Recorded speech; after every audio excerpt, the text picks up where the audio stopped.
예, 시편 95편 1절부터 11절 말씀 우리 함께 교독하시겠습니다. 제가 먼저 1절 읽겠습니다. 오라 우리가 여호와께 노래하며 우리의 구원의 반석을 향하여 즐거이 외치자. 우리가 감사함으로 시를 지어 즐거이 그를 여호와는 크신 하나님이시요 모든 신들보다 크신 왕이시기 때문이로다.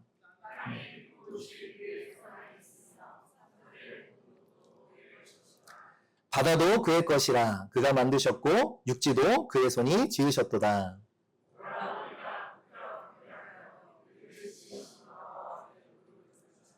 그는 우리의 하나님이시요 우리는 그가 기르시는 백성이며 그의 손이 돌보시는 양이기 때문이라. 너희가 오늘 그의 음성을 듣거든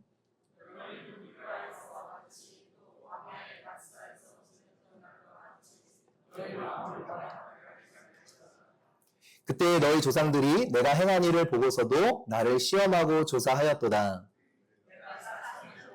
그 세대로 말미암아 근심하여 이르기를 그들은 마음이 미혹된 백성이라 내 길을 알지 못한다 하였다. 같이 읽겠습니다. 그러므로 내가 노하여 맹세하기를 그들은 내 안식에 들어오지 못하리라 하였도다. 아멘. 아멘.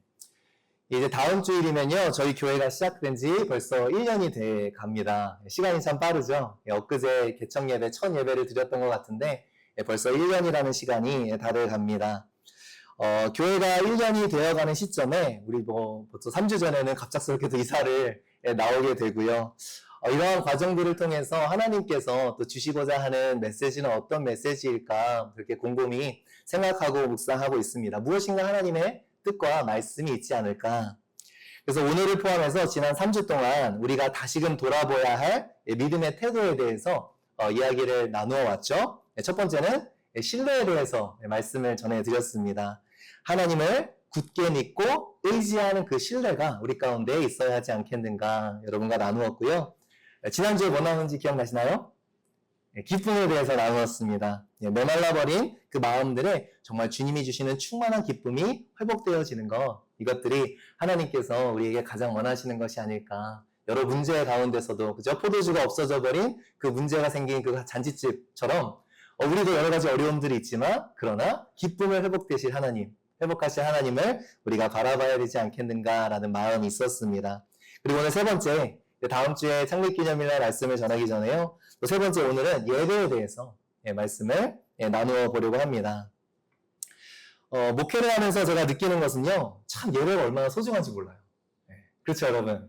이렇게 나와 계신 여러분들이 소중하고 예배 드릴 수 있는 것이 얼마나 소중한지 모릅니다. 그리고 소중한 걸 떠나서 더 한 단계 넘어서 예배가 얼마나 위대한지 모릅니다. 저도 그렇지만요. 예배를 통해서 인생이 바뀌더라고요. 그걸 알아요. 한 예배를 통해서 정말 인생이 바뀝니다. 한 영혼이요. 제가 목회를 하면서 참 감탄이 나오고 감사할 수밖에 없는 이유가 한 영혼이 우겨쌈을 당하고 정말도 절망도 어떻게 저런 절망이 없을까? 어떻게 저러고 살 수 있을까? 그 가운데에서 오직 예배 하나가 그 영혼을 어떻게 살려냈는지 제가 여러 번 봤어요. 정말 상황을 보면 소망이 없어요. 나 같으면 진짜 못 견뎌내겠다. 어떻게 할 수가 없겠다라는 그 상황에서 예배 하나만 붙잡고 일어나는 성도님들이 있다는 거예요. 예배는 정말 위대합니다. 그 안에 예배가 살아나면 어떻게 돼요? 주변이 살아나기 시작하더라고요. 하나님을 향한 예배가 살아나면요. 하나님께서 주시는 생명력이 그 삶을 움직이기 시작한다는 거죠. 그래서 하나님이 가장 먼저 회복하기 원하는 것은 어떠한 다른 사람도 아니고 어떠한 것도 아니고 바로 우리 속에 있는 그 예배를 먼저 회복하기 원하신다는 사실이에요. 하나님께서 가장 먼저 회복하기 원하시는 건 바로 나더라고요. 나. 자꾸 다른 곳에서 이유를 찾기 전에 그래서 우리가 먼저 들여다 봐야 됩니다. 나의 예배는 어떤가? 여러분의 예배는 어떠세요? 여러분의 예배는 괜찮으십니까? 여러분 교회의 흥망성쇠를 보죠? 부흥하는 교회를 보면 여러 가지 어려움이 없지 않아요. 그죠? 근데 한 가지는 분명히 있어요. 뭐가 살아있죠? 예배가 살아있더라고요. 죽어가는 교회 보세요. 없지 않아요. 그죠? 때로는 좋은 건물도 있고 여러 가지 사역들이 있습니다. 근데 죽어가는 교회를 보면 하나가 분명 있어요. 뭔지 아세요? 예배가 냉랭해요. 예배가 죽어있어요. 선교 역시도요. 예배 없이 이루어지는 선교는 없습니다. 선교는 예배예요. 부흥의 역사를 들여다보면 뭐 아주사 스트리트 부흥도 있었고요. 여러 굵직굵직한 부흥의 역사들을 돌아보면 다 뭐에서 시작됐어요? 예배에서 시작됐다는 거예요. 그 중심에는 반드시 예배의 부흥이 있었습니다. 그렇다면 정말 살아있는 예배는 어떨까? 모두가 예배를 드리잖아요. 지금도 이 시간에, 이 주일에 엄청나게 많은 교회들에서 예배가 드려집니다. 그런데 그 중에서 정말 살아있는 예배는 어떤 예배일까요? 예배를 드린다고 다 똑같은 예배는 아니잖아요. 우리가 반드시 놓치지 말아야 할 예배다운 예배는 어떠한 예배일까? 그렇다면 우리가 먼저 물어봐야겠죠? 그럼 예배란 무엇인가? 여러분, 우리 예배 왜 드리나요? 예배 안 드리면 사업 망할까봐 혹시 예배 드리세요? 예배 안 드리면 자식이 삐뚤어 나갈까봐? 아니면 예배 안 드리면 또 제가 귀찮게 할까봐? 나오셔야죠. 그래서 한번 그냥 얼굴 비치면 전화 안 하니까 그런 마음으로 나오셨어요? 여러분은 왜 예배 자리에 나오셨습니까? 혹시 여러분 청년사역하면 이런 얘기를 많이 듣는데 이런 질문 해보신 적 있으세요? 왜 꼭 예배를 드려야 되지? 예수님 믿고 구원 받았는데 왜 꼭 예배를 드려야 되지? 예배가 구원의 조건은 아니잖아요. 그죠? 그냥 예배 안 드리고 그냥 주일에 오늘 또 메리너스 경기 지금 하고 있는가 모르겠는데 보고 그죠? 예배 뭐 할 거 없이 그냥 하고 싶은 거 다 하면서 예배 안 드린다고 우리가 지옥 가는 거 아니잖아요. 그죠? 근데 여러분이 오늘 예배를 나온 이유가 무엇인가요? 무슨 실수빌수가 채워져서 예배를 1000번 드려야 구원에 간다, 뭐 구원을 받는다 이런 것도 아니고요. 그렇죠? 혹시 예배를 빠지면 좀 헛헛하셔서 오셨나요? 뭔가 할 도리를 안 한 것 같고 예배를 빠지면 뭔가 이렇게 김장을 안 한 것 같고 그런 느낌? 주변 사람들이 혹시 믿음 없는 것처럼 보이지는 않을까? 실은 예배에 와서 얻어지는 것에 대한 기대보다 예배를 오지 않았을 때에 잃어버리게 될 것에 대한 두려움 때문에 혹시 예배를 오시지는 않았나요? 혹시 예배하는 것이 막 즐거운 것은 아닌데 그렇다고 안 갈 수도 없고 이러한 애매한 상황 가운데에 예배를 찾아 나오시진 않았습니까? 꼭 예배를 드려야 하나요? 구원받았으면 된 거 아닌가요? 너무나 fair question, 그죠? 괜찮은 질문이에요. 좋은 질문이에요. 근데 저는요, 좋은 질문에 더 좋은 질문으로 대답을 합니다. 그런 질문은 더 좋은 질문으로 대답을 해요. 누군가 저에게 예배를 왜 꼭 드려야 되죠? 그러면 저는 이렇게 반문을 합니다. 당신에게 하나님은 어떤 분이신가요? 당신에게 구원은 무엇입니까? 라고 반문하고 싶어요. 실은 여기에 답을 내리지 못하면 나에게 하나님은 어떤 하나님이신가? 내가 말하는 구원은 무엇인가? 성경이 말하는 구원은 무엇인가에 대해 답을 내리지 못하면 아무리 예배드려도 실은 빈껍데기 예배가 될 수밖에 없습니다. 예배는 분명한 대상이 있거든요. 하나님이라는 대상이 있거든요. 그래서 그분이 누구이신지 그리고 그분이 주시는 구원이 과연 무엇인지에 대한 이해가 없고 정확한 답이 없으면 결국 우리는 허상을 예배하게 될 수밖에 없다라는 거예요. 여러분에게 하나님은 어떤 분이십니까? 우리가 말하는 구원은 어떤 구원입니까? 오늘 보면 1절에서 이렇게 말하죠. 오라 라고 시작합니다. 오라, come. 명령입니다. 와서 뭐 하라고 하죠? 노래하고 즐거이 외치고 감사하자라고 1절에서 말하고 있습니다. 즉 예배하자라는 거예요. 하나님을 예배하자. 와라. 하나님을 예배하러 와라. 부탁이 아닙니다. 권유도 아니에요. 명령이에요. 도전입니다. 성경은 우리에게 예배할 것을 권유하거나 부탁하지 않습니다. 오직 선포하고 명령할 뿐입니다. 왜일까요? 우리 시편 33편 1절 말씀 우리 한번 같이 읽어보겠습니다. 시작. 너희 의인들아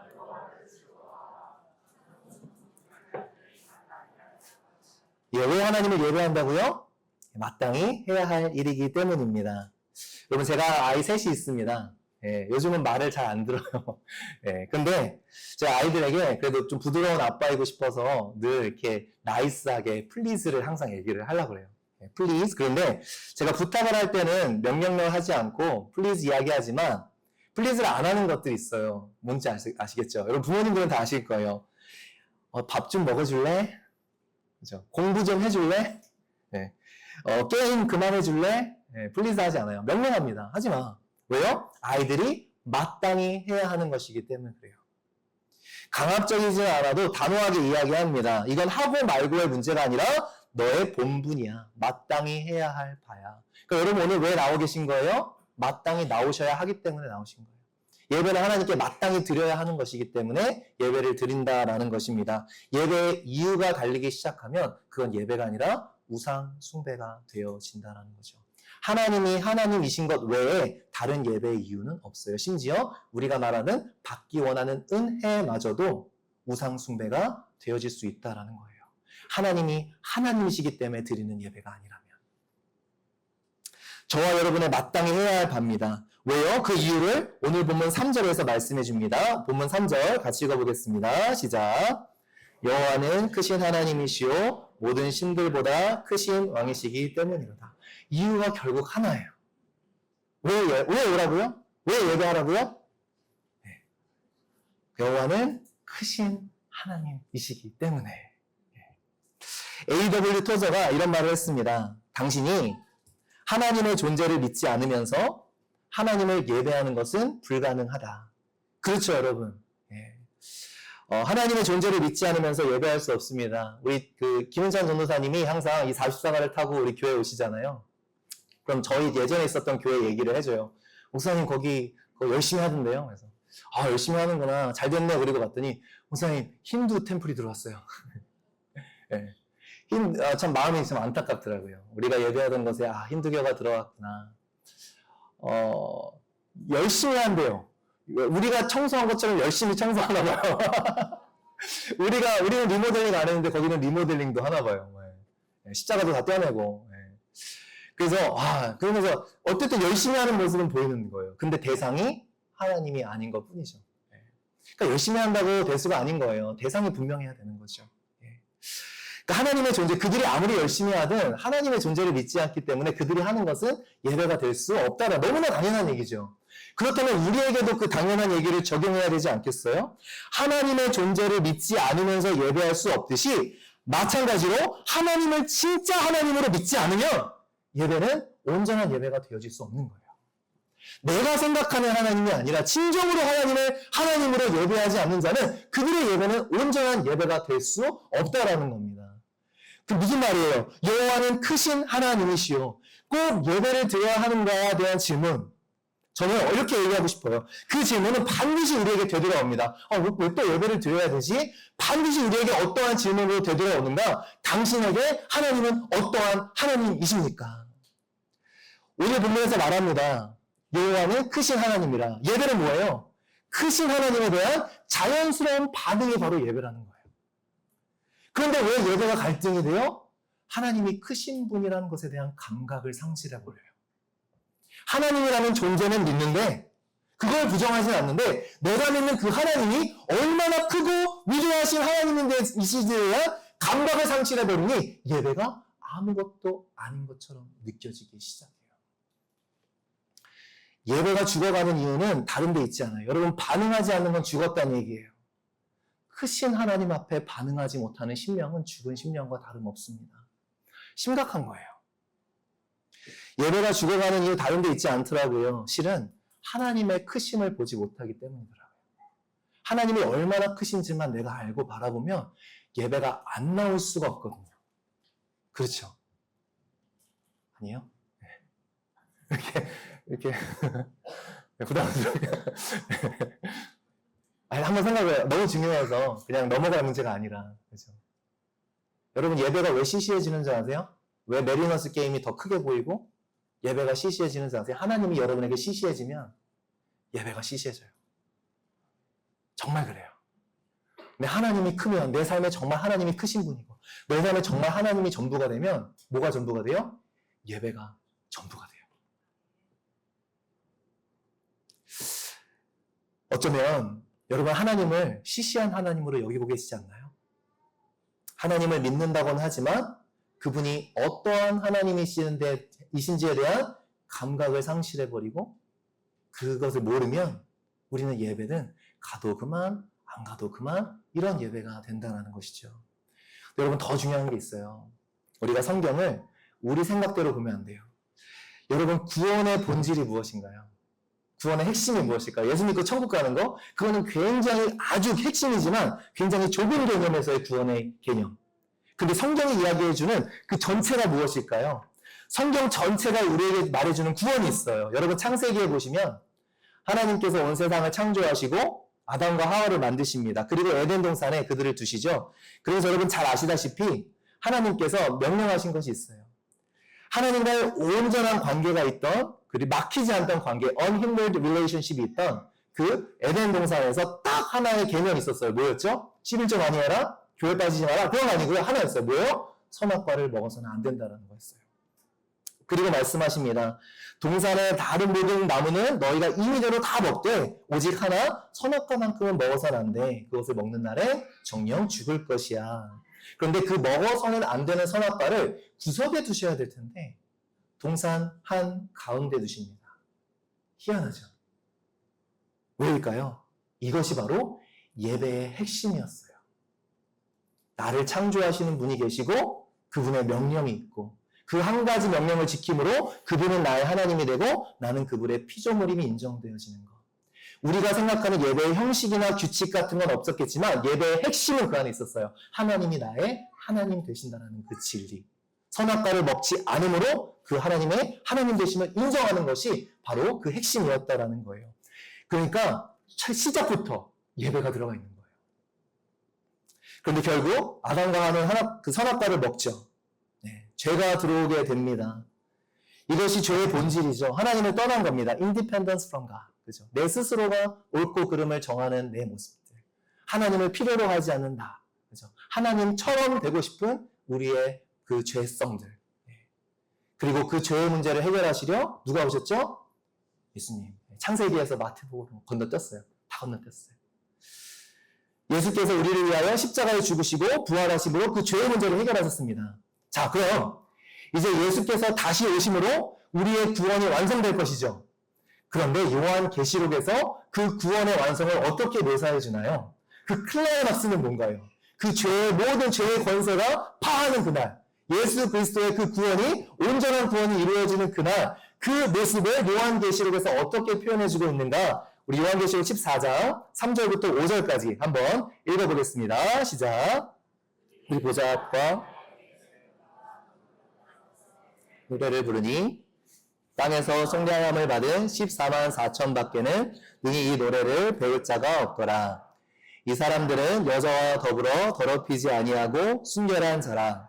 어린 양이 어디로 인도하든지 따라가는 자며 사람 가운데서 속량함을 받아 처음 익은 열매로 하나님과 어린 양에게 속한 자들이니 그 입에 거짓말이 없고 흠이 없는 자들이더라. 구원의 완성에 어떠한 그림이 겹쳐져 있죠? 예배가 있어요. 하늘의 예배. 예배로 시작해서 예배로 끝난다라는 거예요. 그 구원의 완성에 무엇이 있는가? 14만 4천, 상징적인 숫자죠. 구원받은 자들, 그들만 부를 수 있는 새 노래. 여러분, 성경 전체에 흐르는 구원의 이야기가 무엇인가? 이 구원의 본질 안에 무엇이 있다는 얘기가 바로 예배가 있다고요. 예배가 회복되는 것이 바로 구원의 본질이라고. 그 태초에 있었던 그 온전했던 예배가 예수 그리스도의 재림과 함께 회복되어지는 것. 그 성경은 처음부터 끝까지 뭐예요? 그 에덴에서 에덴으로, 새로운 에덴으로 가기까지 그 예배가 온전히 회복되어지는 것. 이 그림을 우리에게 그려주고 있다라는 거예요. 그러니 구원받았으면 됐지 예배를 꼭 드려야 되는 이 질문 자체가 얼마나 성경을 모르는 질문인지, 얼마나 빗나간 질문인지, 그 생각하는 구원이 얼마나 편협한 구원인지. 하나님은 우리의 예배를 회복시키시고 한 영혼에게 죄로 물든 한 영혼에게 찾아오셔서 하나님이 하시는 일이 뭐예요? 그 영혼의 예배를 회복시켜 나가신다. 그 구원의 모습을 모르고 그죠? 예배 드리면 예배 드려서 뭐 하냐고. 그 대화, 그 요한복음 4장에 보면 여러분 잘 아시는 사마리아 여인과 예수님께서 대화를 하시죠. 근데 예수님께서 어떻게 대화가 시작되죠? 그 물에 대해서, 생수에 대한 이야기로 시작하죠. 마르지 않는 샘물, 무엇을 의미합니까? 영생과 구원을 의미합니다. 그런데 그 대화가 어떻게 끝이 나요? 여러분 잘 아시다시피 요한복음 4장 23절 한번 읽어보겠습니다. 시작. 아버지께 참되게 예배하는 자들은 영과 진리로 예배할 때가 오나니 곧 이때라. 아버지께서는 자기에게 이렇게 예배하는 자들을 찾으십니다. 구원으로 시작된 대화가 예배로 종결이 됩니다. 구원과 예배는 떨어뜨릴 수 있어요? 없어요? 없다라는 얘기예요. 떨어뜨릴 수가 없어요. 여러분 구원 받으셨죠? 그럼 예배는 무엇일까요? 구원과 예배는 떨어뜨릴 수 없다는 얘기입니다. 구원이라는 것과 예배의 회복은 뗄래야 뗄 수가 없어요. 구원받은 사람의 삶에는 반드시 무엇이 있다라는 거예요? 예배가 있다라는 겁니다. 구원받은 사람에게는 그러므로 반드시 나타나는 특징이 한 가지 있어요. 여러분 뭔지 아세요? 늘 예배를 향한 갈급함이 있어요. 충분하지가 않아요. 예배의 완성을 바라보면서 안에서 무엇이 갈급한가? 예배가 너무 갈급해요. 여러분 그 유행가 중에 그런 유행가 기억하시나요? 보고 있어도 보고 싶은? 네. 1부 때는 저희 교육자들한테 제가 불러줬어요. 모르니까. 네, 근데 이거 녹화 뜨니까 또 제가 못 부르게 됐어요. 보고 있어도 보고 싶은. 여러분 그래서 보신 적 있으세요? 예배하고 있는데도 예배하고 싶고. 예배 드렸는데도 또 예배하고 싶고. 이 구원과 예배. 구원받은 자들은요, 충분하지가 않아요. 예배 드려도 또 드리고 싶어요. 갈급이 있어요. 예배를 향한 갈망이 있어요. 정말 목회하면서 그런 생각이 들 때가 참 많아요. 딴 거 안 하고 예배만 했으면 좋겠어요. 복잡한 거 안 하고 그냥 예배만 막 드렸으면 좋겠어요. 그러면 성도님들이 팍 줄겠죠? 그죠? 진짜 막 만납교회는 월요일부터 주일까지 맨날 예배만 드리더라. 그러면 아마 모르겠어요. 뭐 몇 명이나 남을지. 근데 그럴 때가 있어요. 초대교회처럼 그냥 일 끝나면 교회로 퇴근. 먹고 마시고 그죠? 교제 나누고 같이 떡을 떼고 찬성하고 그죠? 같이 말씀 나누고 기도하고 그리고 내일 보자. 또 이제 출근하고 또 다시 집으로 교회로 퇴근하고 또 먹고 마시고 그죠? 함께 떡을 떼고 교제하고 찬송 부르고 기도하고. 그러니 구원받는 자의 수가 날마다 더해졌더라. 혹시 우리가 많은 것들을 놓치고 있는 것은 아닌가 생각이 들어요. 그냥 예배만 드리고 싶을 때가 있어요. 간단한 걸 너무 복잡하게 만든 건 아닌가? 이러한 생각을 스스로 할 때가 참 많아요. 이사야서 43장 21절에 이런 말씀이 있죠. 우리 한번 같이 읽어보겠습니다. 시작. 이 백성은 하나님의 창조의 목적은 무엇인가? 예배라는 거예요. 이사야서는요, 심판과 회복에 관한 책입니다. 죄로 인해 망가진 백성들을 하나님께서 회복하시겠다라는 책이 바로 이사야 책이에요. 여기서도 바라보고 말씀하는 것이 무엇입니까? 구원받은 사람에게 일어나는 인생의 가장 큰 변화가 뭐예요? 바로 예배자가 된다는 거예요. 구원받았으면 됐지. 왜 자꾸 예배를 드리나? 또 예배? 또 예배? 그래서 묻고 싶은 거예요.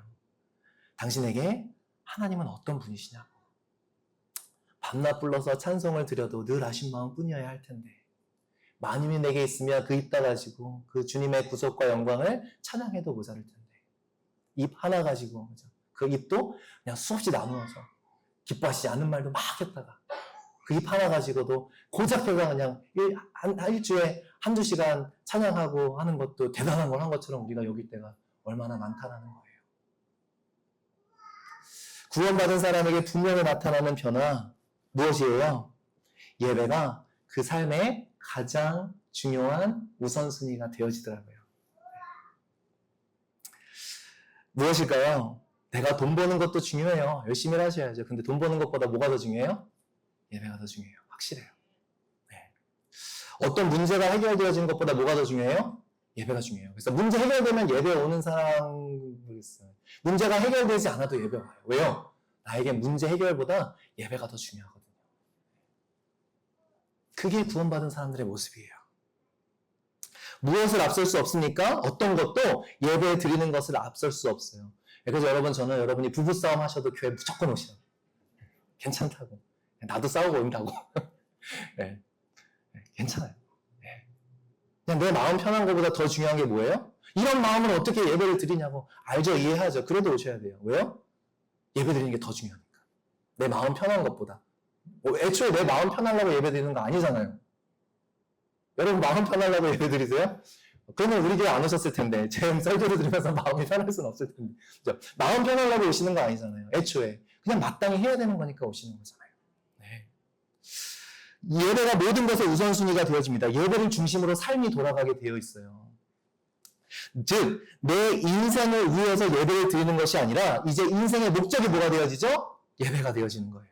이게 구원받은 자의 모습입니다. 내게 무슨 유익이 돼서 하는 것이 아니라 더 이상 은혜 받으려고 예배 드리는 게 아니라 예배 드리면 은혜 받지만 은혜를 받기 위해서 예배를 드리는 것이 아니라 하나님이 내 삶에 하나님이시기에 예배를 드린다는 거예요. 이것이 우리 가운데 해결이 돼야 됩니다. 은혜를 받으려고 드리는 게 아니라 그분이 나의 왕이시기 때문에 그것 때문에 그 진리 하나 때문에 내는 예배를 놓칠 수가 없는 거예요. 오늘도 내가 얻기 위해서가 아니라 그분이 나에게 어떠한 분이신가 때문에. 그러므로 여러분, 예배다운 예배는 어떤 예배일까요? 다시 우리 처음 설교의 화두로 돌아갑니다. 정말 살아나는 예배, 살아있는 예배, 예배다운 예배는 어떤 예배예요? 정말 하나님이 하나님으로 여겨지는 예배가 예배라는 거예요. 우리 여러분이 예배 드리면서 정말 하나님을 하나님으로 고백하는 예배, 그냥 하나님을 그냥 좋은 것, 여러 가지 좋은 것 중에 한 번이 아니라 유일하신 하나님, 내 모든 것과도 바꿀 수 없는, 어떤 것과도 바꿀 수 없는 하나님, 하나님이 오직 나의 하나님, 그분으로 인정되어지고 그분으로 높임받는 것이, 그것이 진짜 예배라는 거예요. 오늘 여러분 하나님을 그렇게 예배하셨나요? 아멘. 아멘. 하나님을 예배하는 것을 놓칠 수가 없습니다. 오늘 보면 6절에 이렇게 기록합니다. 6절 한번 같이 읽어볼게요. 시작. 오라 지으신 여호와 앞에 무릎을 꿇자. 예배라는 예배가 뭐예요? 하나님이 정말 하나님이시라면 어떠한 삶의 모습이 나올까요? 예배 가운데 무릎을 꿇게 되는 거예요. 어떤 무릎일까요? 우리 마음의 무릎. 진짜 예배다운 예배는 뭐예요? 주님 앞에 무릎을 꿇는 거예요. 순종하지 않으려는 완고한 마음으로는 예배를 드릴 수가 없어요. 예배를 드려도 안 받으세요. 왜요? 너는 지금 나를 하나님으로 여기고 있지 않구나. 하나님께 순종하고 그분의 말씀을 따라 사려는 마음 없이는요, 하나님을 하나님으로 인정함이 없이는, 하나님을 그냥 좋은 조언자, 그냥 내 삶에 조금씩 도와주시는 분, 그냥 여러 선상에 있는 한 분으로는 하나님이 영광 받으실 수 없다라는 거예요. 마음의 무릎을 꿇는다는 것은 무엇입니까? 내 인생의 주인이 하나님이심을 인정하는 겁니다. 그래서 오늘 보면 4절, 5절 이렇게 기록합니다. 한번 같이 읽어볼게요. 시작.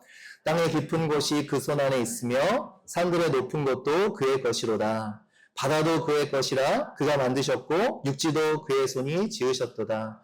총칭어법이라 그러죠. 위로는 산들의 높은 곳, 아래는 땅의 깊은 곳, 그죠? 옆으로는 바다, 또 육지. 그러니까 이게 이제 수직으로 보든 수평으로 보든 모든 게 다 하나님의 거라는 거예요. 그런데 고작해야 원 스퀘어 핏 안에 발을 붙이고 사는 사람이 자기 인생을 자기 것이라고 주장하며 사는 것이 얼마나 어리석고 교만하고 심지어는 하나님을 향한 모독이라는 거죠.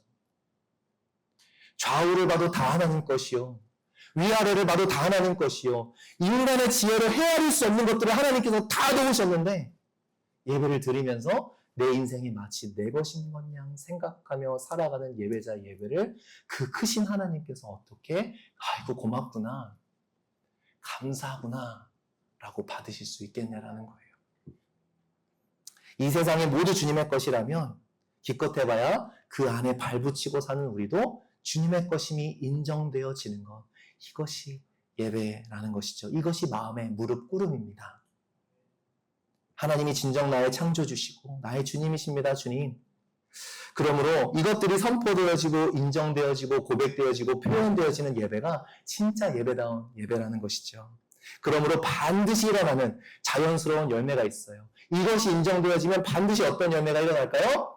순종 열매가 반드시 일어나는 거예요. 그러므로 시편 95편에서 계속해서 이렇게 이어갑니다. 7절 후반에서 8절 같이 읽어보겠습니다. 시작. 너희가 오늘 그 음성을 듣거든 너희는 무리바에서와 같이 너희 마음을 완악하게 할지 말지어다. 하나님의 음성을 듣고 그 음성에 겸손히 순종하는 것, 즉 완악하게 하지 않는 것, 고집스럽지 않은 마음이 마음의 무릎을 꿇은 마음이라는 거예요. 고집스러움을 가지고 하나님을 예배할 수 없어요. 어떤 말씀이 들리든 오늘 어쨌든 은혜 받고 월요일부터 내가 원하는 삶을 살 거야. 예배는 이미 무너진 거예요.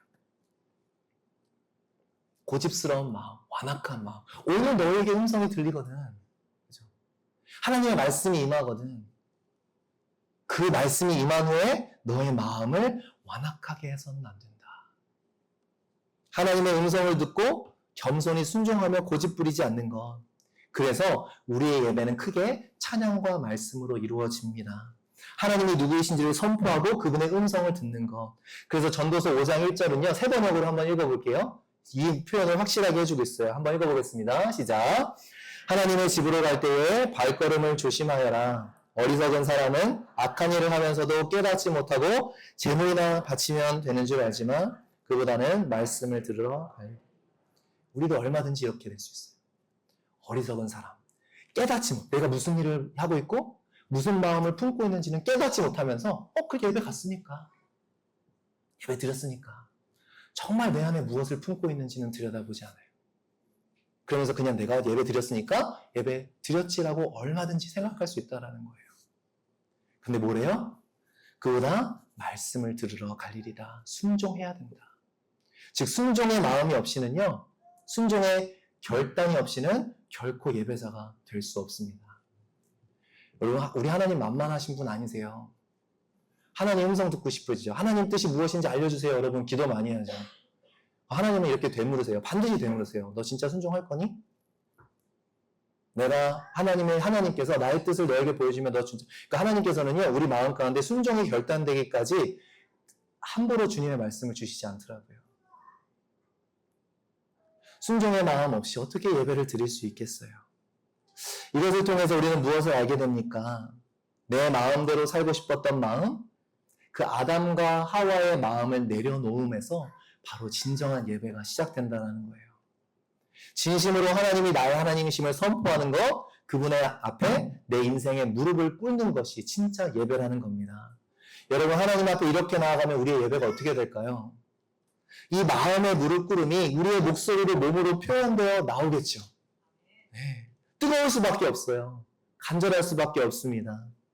무릎 꿇음이 없으면요. 그래서 제가 항상 하나님께서 강하게 주시는 마음이 그거예요. 지금 이 시점에 왜 우리에게 이런 말씀을 주실까?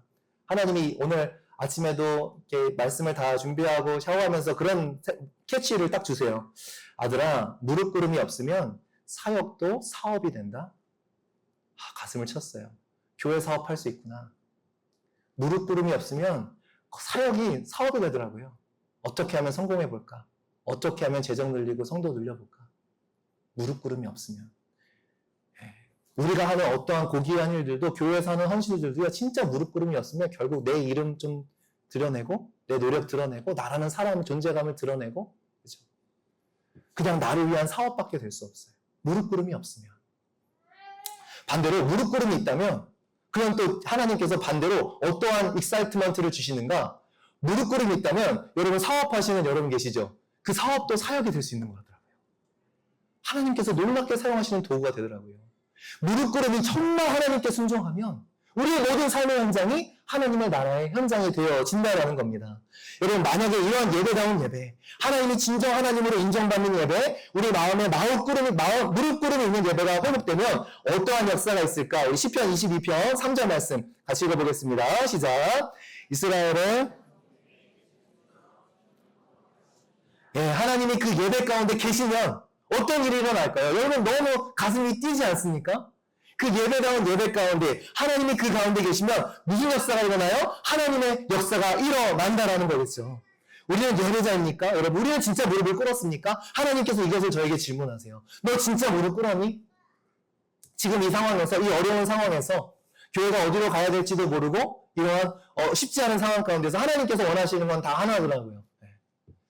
지난주에도 실은 연약한 고백이지만 막 인터넷 뒤져보면서 말씀을 준비하다가도 막 인터넷 뒤져보게 되고, 어디 건물 없을까요, 주님? 어디 건물 없을까요? 근데 그러면 하나님이 또 맞추시는 거. 에이, 쓸데없는 짓 하지 말고 저한테. 진짜 무릎 꿇었니? 그러니까 하나님이 말씀하신 게 예배당이 중요한 게 아니야. 네가 무릎 꿇어야지. 진짜 무릎 꿇어야지. 그리고 하나님께서 이 시간을 허락하신 이유가 있는 것 같아요. 정말 무릎 꿇었는가, 우리는? 정말 하나님의 역사를 기대하고 있는가? 시인의 영성이라는 책에서 차준희 교수님이 이렇게 말씀합니다. 예배의 자리는 무엇보다도 하나님의 말씀을 듣는 자리다. 예배당은 단순히 기분을 전환하거나 위로를 받는 것이 아니라 하나님 앞에서 우리의 삶을 진지하게 숙고하는 장소다. 여러분, 오늘 예배 드리면서 우리의 삶을 진지하게 숙고하고 계신가요? 아니면 이미 들은 이야기들 싹 다 잊어버리고 이미 내가 정해놓은 내일의 삶을 위해 달려갈 준비를 이미 하고 계신가요? 아무런 변화 없이 달려오던 모먼텀대로 내가 하고 싶은 것들, 내려놓기 싫은 것들 그대로 다 가지고 말씀을 들었으니까 혹시 진지한 숙고 없이 이미 마음에 내 고집대로 살아가기로 정하지는 않으셨습니까? 철저한 신뢰와 순종을 요구하는 하나님의 요청을 우리가 얼마나 청종하는지에 따라 우리의 삶도 달라진다. 예배는 은혜 받기 위해 나오는 것이 아니라 나를 드리기 위해 나오는 것이 예배입니다. 빗나간 마음이 돌아오기까지. 예배다운 예배는 결국 어떤 예배예요? 나를 드리는 예배더라고요. 그리고 그 드려짐 위에 하나님의 역사가 이루어지는 것이 바로 예배의 능력이라는 겁니다. 그 A.W. 터저 목사님의 책을 아까 소개해드렸었는데요. 그 당시 사람들의 그 부흥사들의 입에 회자되던 표현이 하나 있어요. 뭐냐면 부흥은 자정이 넘어서 온다라는 표현을 사용했습니다. 여러분 이 뜻이 무엇일까요? 부흥은 자정이 넘어서 온다. 금세 오지 않아요. 집회를 시작하면 곧바로 막 성령의 역사가 일어날 것 같죠? 아니요. 그래서 저는 금요일날 항상 갈등이에요. 12시까지는 해야 되는데. 왜 그럴까요? 왜 부흥은 자정이 넘어서 올까요? 느껴지는 게 아니거든요. 내 안에 세포 하나하나까지 그죠? 사고를 우겨낼 때 그 뼈다귀 깁스록된까지도 우러나야 하루가 지나야 그것이 우러나오듯이 내 마음속에 정말 세포 하나하나 내 몸의 모든 조직 하나하나가 순종을 향해 나오기까지 시간이 걸린다는 거예요. 금방 전자레인지에 데펴 먹듯이 하는 게 아니라는 거예요. 기도하고 찬양하고 말씀 보고 계속 우리 가운데 하나님의 인재로 우리가 나아갈 때에 정말 내 속에 있는 모든 것들이 그 거짓된 것들이 다 드러나지기 시작하고 그냥 잠깐 와서 은혜 받았다고 돌아가는 게 아니라 정말 내 몸의 모든 세포들까지도 하나님께 순종하기 위한 그 갈망들이 생겨나기까지 그게 쉽게 된다는 게 아니라는 거예요. 그래서 늘 갈등이에요. 예배 오늘도 한 6시까지 해야 되는데 또 이렇게 그냥 듣고 잠깐 깨닫고 가면 또 다음에 똑같이 올 거 아니에요. 죄송해요. 여러분의 수준을 너무 낮게 평가해요. 근데 그러기 쉽잖아요. 우리는 솔직히. 정말 우리 속에 깊은 곳에서의 순종이 올라오기까지는 그렇게 쉽게 되어지. 왜냐면 우리가 일주일 동안 살아온 모멘텀이 있어서 정말 내 속에 깊은 곳에서 정말 하나님 순종하고 싶어요. 순종하고 싶어요. 열망이 이루어오기까지 계속 찬양하고 기도하는 말씀을 그 시간이 우리에게 있지 않으면 순종은 그렇게 거룩은 그렇게 싸구려처럼 금방 일어나는 게 아니라는 거죠. 그래서 부흥사들이 얘기한 거예요. 부흥은 자정이 넘어서 온다. 철저한 신뢰와 순종은 금방 데펴지는 게 아니라는 거예요. 사고를 끓이듯 끊임없이 우려내야 된다는 겁니다. 그래서 창세기 보면 야곱이 하나님과 밤새 씨름했대요. 잠깐 씨름하지 않았어요. 밤새 씨름했대요. 그러면서 창세기 32장 31절 이렇게 기록합니다. 같이 읽어볼게요. 시작. 그가 분이엘을 지날 때 해가 도잡고 그의 허벅다리로 말미암아. 너무 멋있는 표현이죠. 분이엘이 무슨 뜻이에요? 그래서 그곳의 이름을 하나님의 얼굴이라는 뜻의 분이엘이라고 이름을 붙입니다. 거기서 하나님을 진짜 깊이 만난 거예요. 그런데 그때 비로소 밤새 그렇게 하나님과 수업을 하면서 무엇을 보게 돼요? 이제 해가 돋았다. 그의 삶에 새로운 해가 돋아납니다. 그런데 한 가지, 허벅다리는 절어요. 그죠? 에서에게서 도망쳤던 그 빠른 발, 그냥 사람의 얄팍한 지식, 사람의 것에는 굉장히 빨랐던 그의 발, 그냥 아주 그냥 간교하고, 그죠? 그냥 사람의 방법으로 살아왔던 그의 인생이 이제 더 이상 그렇지 않다. 젊은 다리가 됐다는 거예요. 세상에 대해서는 미련한 자가 되어지나 이제 예배에 하나님의 영광에 눈뜬 자가 되어지는 거죠. 하루아침에요? 잠깐의 시간에요? 밤새 씨름하더라. 우리도 그래요. 여러분 왜 그렇게 하나님께 우리가 진정으로 예배드리기 힘들죠? 혹시 절름발이처럼 될까봐. 뭔가 부족해 보이는 사람이 될까봐. 혹시 내 뜻대로 살아가지 못하는 사람이 될까봐. 두려운 마음에 하나님과 밤새 씨름해 본 적이 없죠. 그런 사람들이 참 많아요. 그냥 기도 30분 했으니까. 진짜 하나님과 내 속에 있는 것을 가지고 내놓아 씨름할 때 맞아요. 절름발이처럼 될 수 있어요. 그러나 세상에는 절름발이처럼 되지만 하나님을 향한 예배는 살아있는 예배가 된다는 거예요. 한 인생도 한 교회도 이렇게 세워지는 것 같아요. 금방 세워지는 건 없습니다. 근데 우리 가운데 급한 마음이 있지 않았나 싶어요. 제 가운데. 급한 마음이 있었던 것 같아요. 여러분 어떠세요? 예배로 교회가 세워지고 예배로 인생이 세워지는 거예요. 우리가 한 번 더 그 시간을 지나가야 된다는 거예요. 저는 기억을 못 하는데요. 얼마 전에 우리 그 젊은 커플들을 만나면서 제가 그런 얘기를 했대요. 우리가 앞으로 가기까지 한 3-4번은 더 이사해야 될 것 같다고. 아차 싶으면서도 맞는 것 같아요. 그죠? 쉽게 이루어 주시지 않겠구나.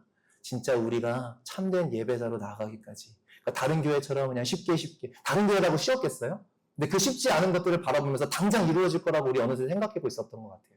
저 스스로도 1년 만에 어떻게 우리 예배나 생각해보면 단독 건물 감사하죠 하나님. 여전히 기도하고 있어요 하나님. 왜 우리 사역을 위해서. 근데 그런 마음이 드는 것 같아요. 그것보다 더 중요한 게 있는 것 같아요. 정말 예배다운 예배를 우리가 주님께 드리게 되는 거. 뭐 어떤 말씀에도 우리가 순종할 수 있는 그 영적인 실력이 우리 교회 가운데 생기는 거. 이것이 더 중요한 것이 아닌가. 그래서 어떻게 보면 우리 교회 절름발이 같아요. 지금 보면. 그죠? 하고 싶다고 되는 것도 없고 할 수 있는 것도 없고. 근데 너무 좋아요. 그죠? 해가 돋아나는 것 같아요. 곧 동이 필 것 같아요.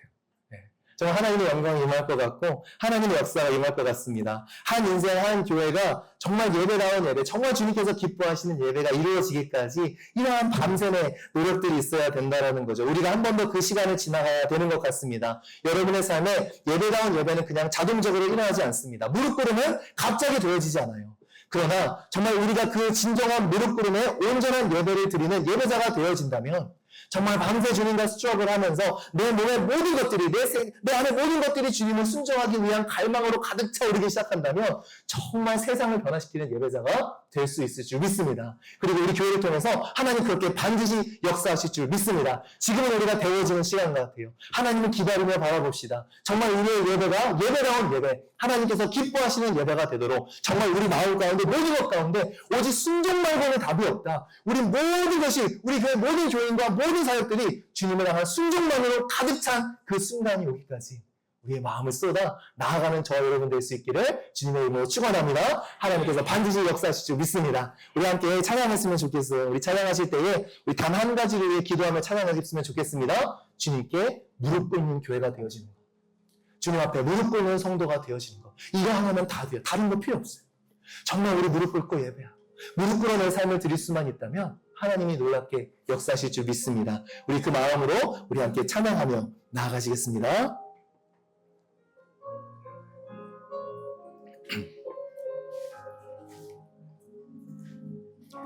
주님 큰 영광 받으소서. 홀로 찬양 받으소서.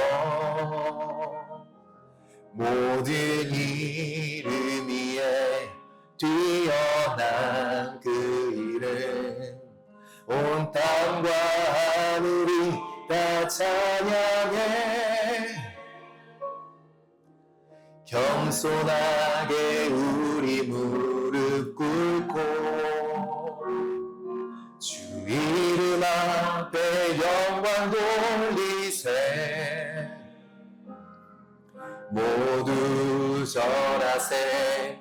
독생자 예수 주님께 찬양 드리리. 모든 영광과 존귀와 능력 받으소서. 받으소서. 영광과 존귀와 능력 받으소서. 받으소서. 그리스도 살아계신. 우리 다 함께 자리에 일어나셔. 우리 함께 찬양하며 나가겠습니다. 주님 큰 영광 받으소서. 주님 큰 영광 받으소서. 홀로 찬양 받으소서. 홀로 찬양 받으소서. 모든 이름 위에 뛰어난 그 이름 온 땅과 하늘이 다 찬양해. 겸손하게 겸손하게 우리 무릎 꿇고 주 이름 앞에 영광 돌리세. 모두 절하세 독생자 예수. 주님께 찬양. 우리의 마음의 무릎을 꿇고 모든 영광과 존귀와 능력 주님 홀로 받으소서.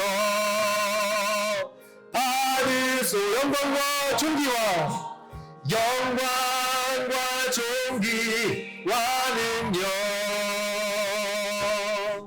받으소서.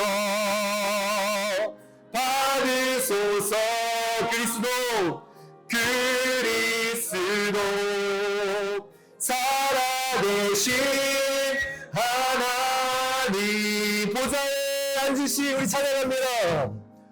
보좌에 앉으신 그 어린 양 예수. 다 무릎 꿇고서 주 경배하리라.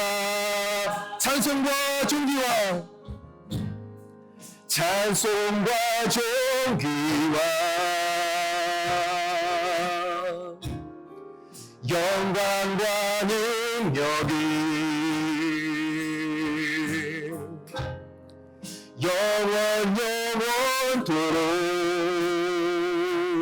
영원토록 받아주옵소서. 보좌에 앉으신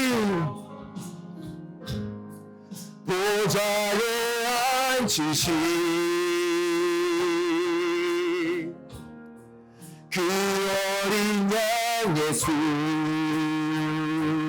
다 무릎 꿇고서 주 경배하리라. 찬송과 존귀와 영광과 능력이 영원토록 아버지 우리의 삶을 주님께 올려드리고 보좌에 앉으신 그 어린 양 예수. 그 아래 앉으신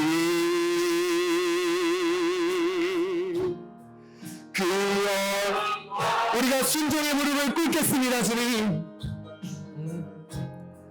다 무릎 꿇고서 주 경배하. 우리 주님을 향해 외칩니다. 찬송과 존귀와 영광과 능력이 영원토록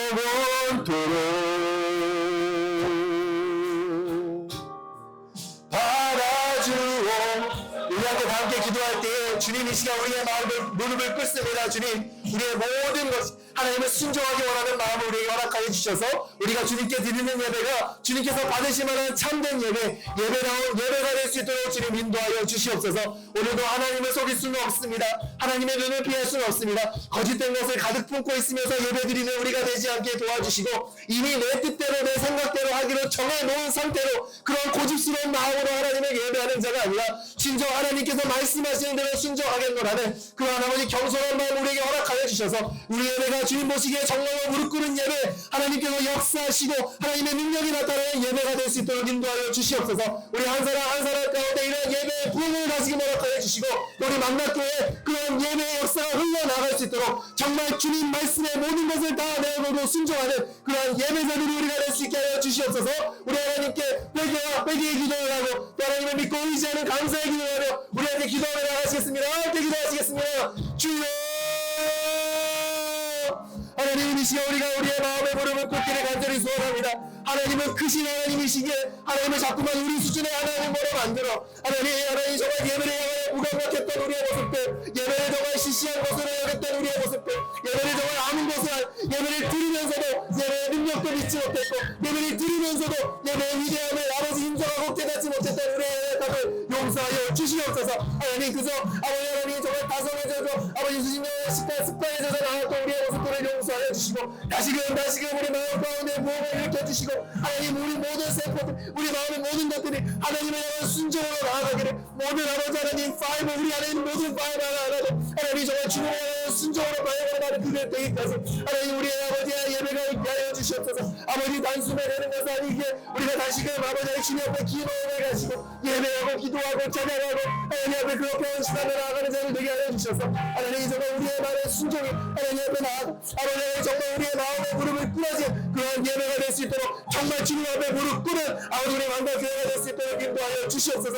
우리 마지막 때 정말 예배다운 예배 하나님 정말 그 14만 4천 명의 아버지 예수 그리스도의 그 보좌 앞에 아버지 하나님 주님 앞에 그들 아니고는 배울 수 없는 그 새 노래로 주님을 찬양할 것이고 오직 그 마음이 순종하기로 계획한 자들 어린 양이 어디로 인도하시든 따라왔던 그 자들 어린 양이 어디로 인도하시든 나는 따라가겠노라고 하는 그 자들의 예배를 통하여 하나님 영광 받으시고 교회가 놀랍게 세워지는 역사가 있게 하여 주시옵소서. 하나님 우리 마음 가운데 순종 없이 하나님의 영광을 노래했던 교만을 용서하여 주시고 아버지 순종하려는 마음 없이 하나님의 뜻을 운운했던 우리들을 용서하여 주시옵소서. 하나님 간절히 기도하고 오나오니 하나님 정말 말씀 가운데 순종하기 원하는 그저 재물이나 바치면 되는 줄 아는 것이 아니라 하나님 정말 영원한 말씀에 아버지 하나님 우리가 청종하는 자들이 다 되어질 수 있도록 하나님 역사하여 주시옵소서.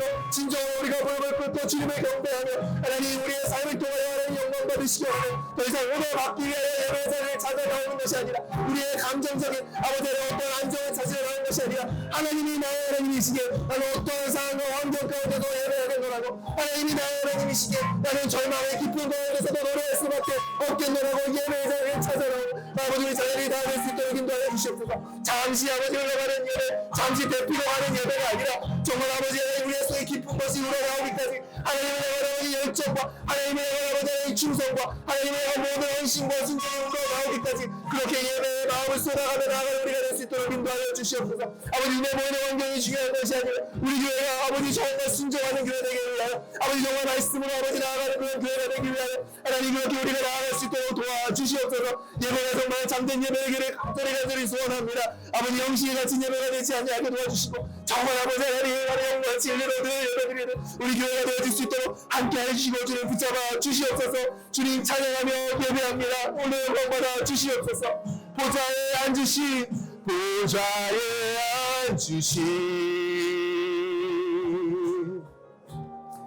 그 어린 양 예수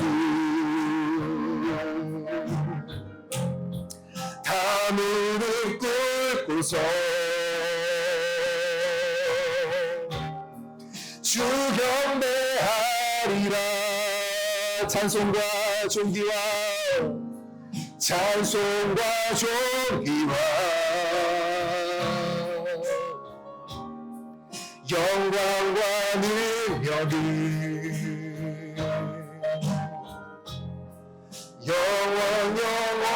영원토록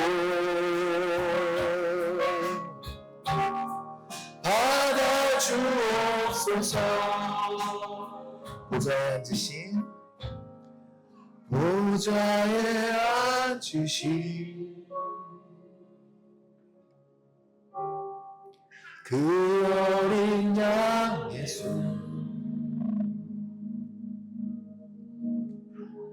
다 무릎 꿇고서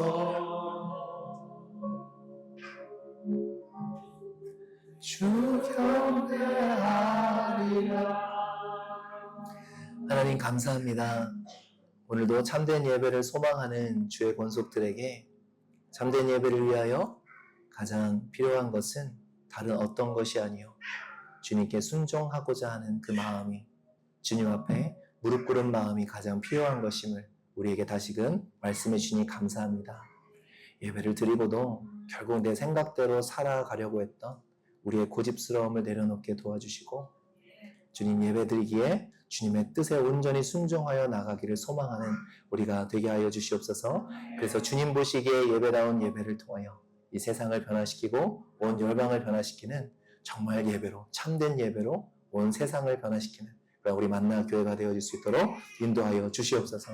주님 감사합니다. 주님 감사합니다. 오늘도 함께 예배할 수 있음에 감사하고, 오늘 우리 예배는 여기서 끝나지만, 그러나 오늘 또 주일은 아직 끝나지 않았음을, 아니 오늘 하루가 또 온전히 주님께 연락되어지는 하루가 될 수 있도록 예배당을 떠나 죄의 길로 속히 가지 않도록 도와주시고, 도리어 다시금 말씀으로, 다시금 기도로 돌아가 또 다음 주에 한 주의 삶을 순종의 삶으로 살아낼 수 있도록 우리의 모든 것들이 부흥은 자정을 넘어오듯이 우리 끊임없이 우리 안에 있는 순종의 마음들을 우려내어 그렇게 일주일 동안 살아갈 수 있는 우리가 될 수 있도록 남은 주일의 시간도 주님 축복하여 주시옵소서.